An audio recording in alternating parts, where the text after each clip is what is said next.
Welcome to the Marketing of Innovations. In the last episode, we spoke about product, and we go into details of how to come out with products that meet customer needs. We talk about using value proposition canvas, addressing the pains and gains via gain creators and pain relievers.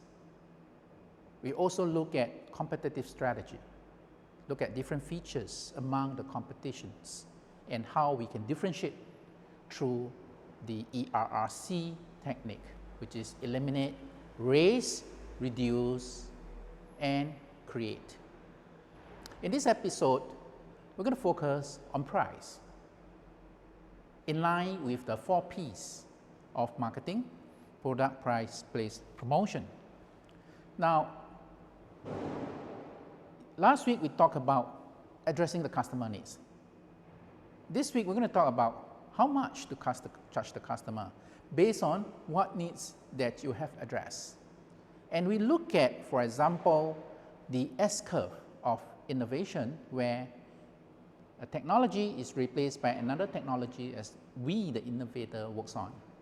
So the question then, as we replace another technology, do we price it high, higher than the current one, low, lower than the current one? Actually, how does it work?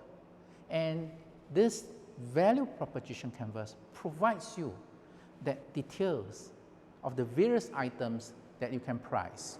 And therefore, when we look at the product itself, we do not look at the product as a pure product. We look at it as delivering value to the customers, and that's why it is known as the value map. All right? And this is how we can identify the various features, and each features obviously address a certain pain points or gain points, and each gain point or pain points will then be able to derive certain value, which we have done through our field research. So the pricing strategy, we can simply look at it from 3 perspectives: cost-based pricing, competitive pricing, and value-based pricing. Now, one of the important concepts for us to understand is gross margins. And how do you compute gross margins? It derives from the gross profit. Now, if you look at the gross profit, price, COGS, which is cost of goods sales, and then the overall cost of it. So price minus cost of goods sold is your gross profit. And you can talk to people and say, my gross profit is 1 million, and my gross profit is 0.5 million. How does the other guy understand? Does it mean that you are 1 million, therefore you're better, or 0.5 million, therefore you are not as good? Well, we should not use absolute profit to judge. It is important to have absolute profit, but to judge whether this product pricing is good is really to look at the margins, which is price minus cost of goods sales divided by price. So maybe a $1 million gross profit is only 10% gross margin, but a 0.5 million gross profit could be a 50% gross margin.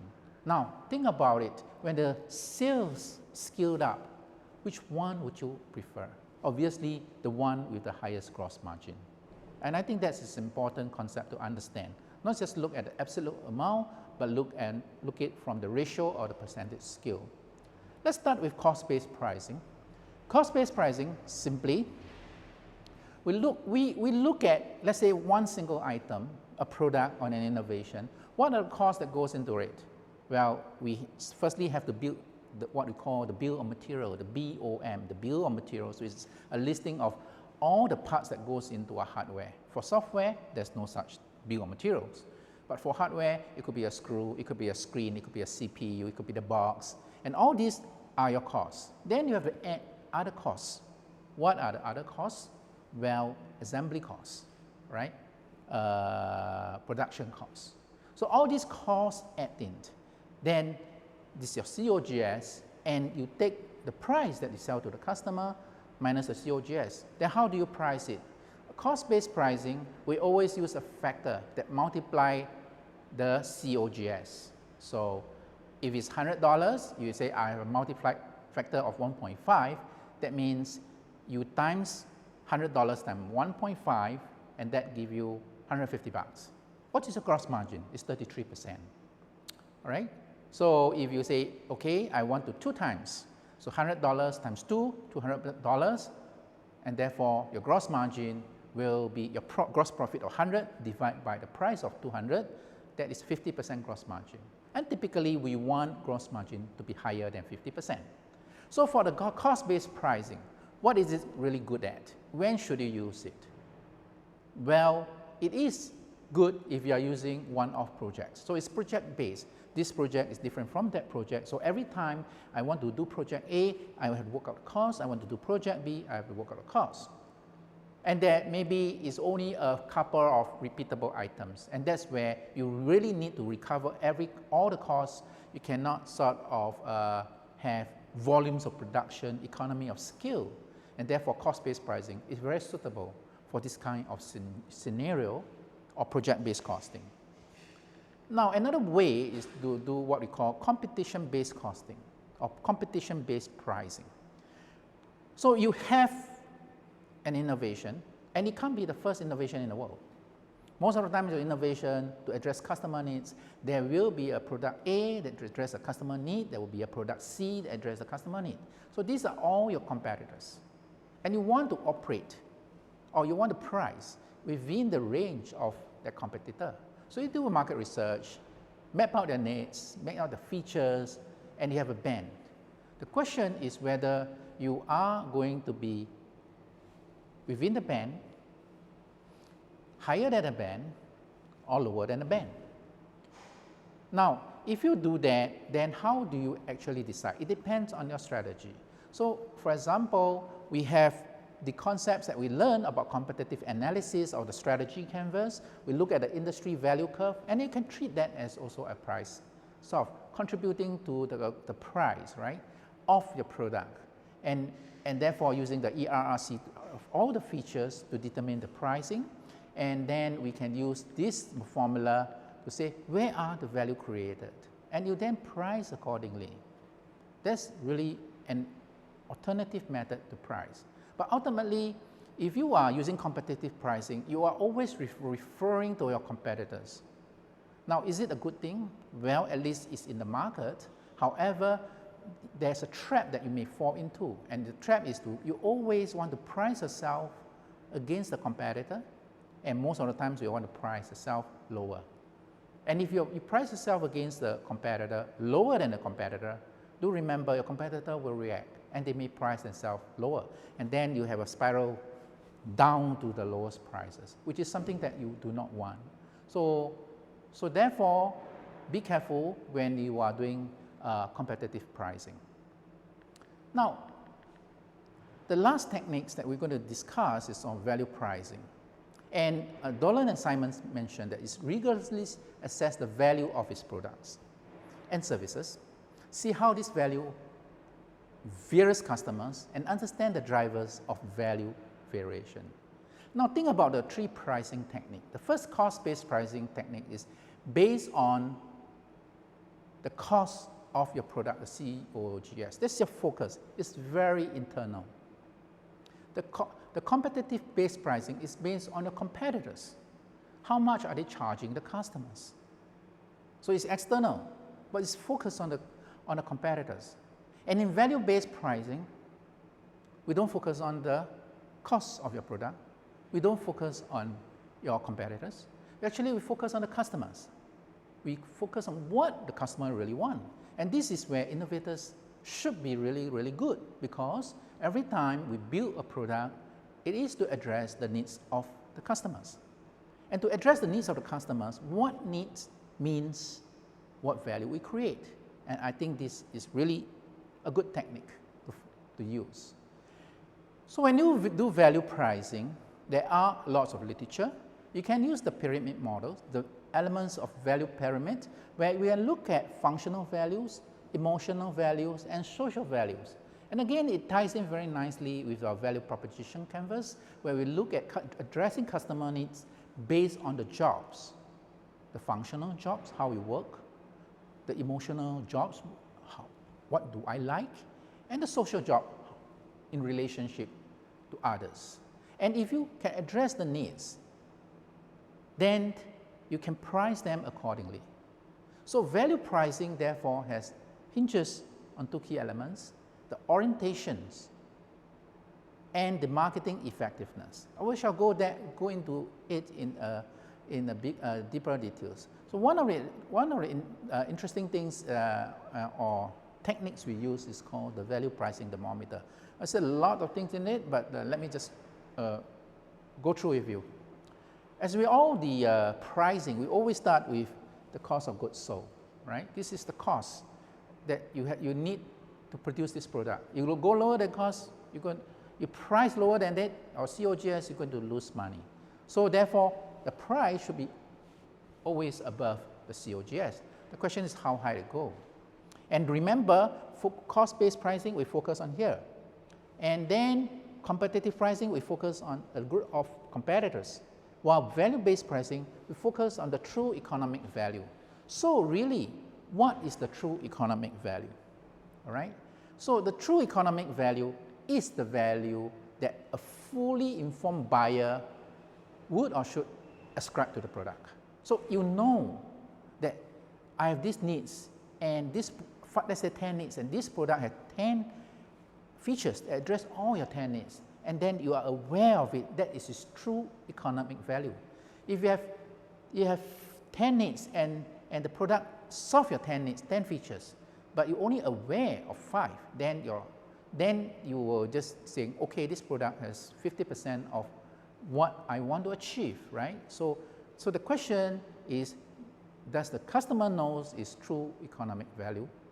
So customer needs and preference are important. Obviously, different customers, like even if for the same product, like a toy, right, this derive different values for the parents and also for the kids, right? So different customer obtains TEV from the same product, and therefore we need to understand the customer. Then what we have is perceived value.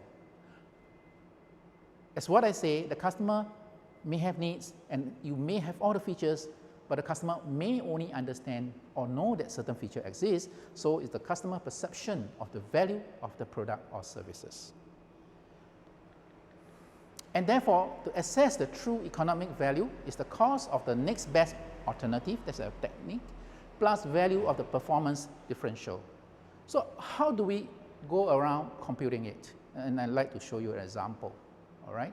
So if you have computer systems that you need to maintain, and that is sometimes a crash, so the probability of system crash is 20% in 12 months.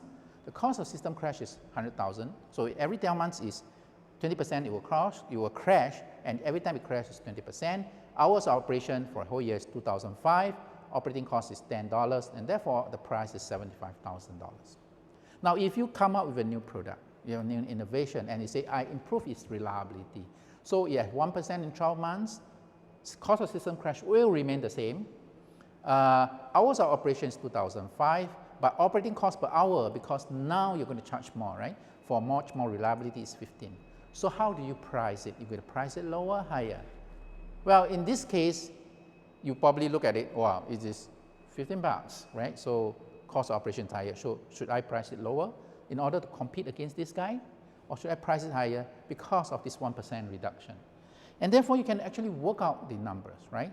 The TEV is the price of the next best alternative. Okay, so the price of the next best alternative is 75,000 plus the expected system crash saving. So what's the expected system crash saving? Every time it crashes 100,000, and in 12 months, in a year, how many times it crashed? What's the probability? 20% down to 1%. So your savings is 20% minus 1% of what the system crashed, $100,000, minus your hours of operations, right? Your hours of operation and the operating cost. So your new version has $15, so you have 2,015 minus 10. And therefore, what you have is 75,000 plus 19,000 minus 12,500, and it's 81,500. The true economic value is higher than 75,000. So you have a range to price from 75 to 81,500. So you can go all the way up to 81,500, or maybe you price it at $80,000. So price customization have various techniques.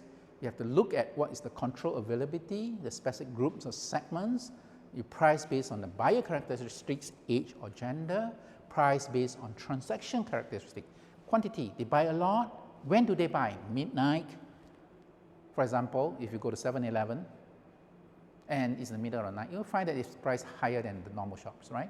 And what kind of payment method? And with the product line offering, the functionality, the upgrades. So therefore, in summary, we have 3 techniques, but the value pricing is the most important for you to use, and you have using the value pricing thermometer, we have the assessing the perceived value, and the perceived value is what the customer willing to pay based on the value that the customer think that he got it. So PV is always less than your true economic value. And we can actually use this value proposition canvas to help you to figure out the true economic value, and you try then to move your PV towards the TEV. And that's how we can apply the various pricing techniques to your innovations. Basically, cost-based pricing for projects, competition-based pricing, if you have a lot of competitors and you are concerned about entering the market. But the most important thing is very much value-based pricing in such a way that you want to determine the true economic value and then move the customer's perceived value towards your true economic value so you can realize the highest price as much as possible.